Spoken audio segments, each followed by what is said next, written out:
Caesarean பண்ணால் ஆயுசுக்கும் முதுகு வலி இருக்கும்னு நினச்சிட்டு இருக்கீங்களா? இல்லை பிரசவ வலிக்கு பயந்து நிறைய பேர் சிசரியன் ஆப்ஷனை தேர்ந்தெடுக்கிறீங்களா? ஹாஸ்பிட்டல்காரங்களே நிஜமாவே காசுக்கு தான் சிசரியன் பண்ணுறாங்களா? இந்த மாதிரி நிறையா கொஸ்டின் ப்ரெக்னெண்ட்டாக இருக்கையில் எல்லாருக்குமே வரும். நிறைய பேர் சிசரியன் அப்படின்னாலே பெயின் தெரியாமல் ஈஸியாக குழந்தை பெற்றுக்கலாம் அப்படின்னு நினைக்கிறாங்க. ஆனால் நிஜம் என்ன தெரியுமா?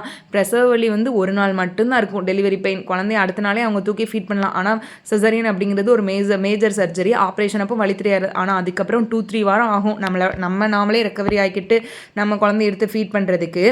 சிசரியன் பண்ணால் அது ரொம்பவே கஷ்டமாக இருக்கும். சிசரியன் பண்ணால் முதுகு வலி இருக்கும். ஆனால் உண்மை என்னென்னா அனஸ்தீசியா ஊசினால் முதுகு வலி வரதில்லை. பிரசவத்துக்கு அப்புறம் உடம்புல கால்சியம் சத்து குறையிறது, குழந்தைக்கு பால் கொடுக்கும்போது நம்ம தப்பான பொசிஷனில் உட்காந்து குனிஞ்சு கொடுக்குறது, இதனால் மட்டும்தான் நமக்கு முதுகு வலி வருது. அதே மாதிரி இன்னொரு கொஸ்டின் என்ன தெரியுமா?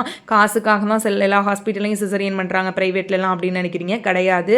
நம்ம குழந்தையும் நம்மளும் சேஃபாக இருக்கணுங்கிறது தான். குழந்தை கழுத்தை சுற்றி இருக்கிறது, பனிக்குட நீர் ரொம்ப குறையிறது, பிரசவ நேரத்தில் குழந்தையோட உயிரையும் காப்பாற்ற தான் டாக்டர் சிசரியன் பண்ணுறாங்க. ஆனால் நிஜமான உண்மை என்ன தெரியுமா? நார்மலோ சிசரியனோ ரெண்டுமே வலி தான், ரெண்டுமே பிரசவம் தான். ஒரு தாயா நம்ம பிள்ளை நமக்கு ஆரோக்கியமாக கைக்கு வந்து சேர்ந்தால் போதும்.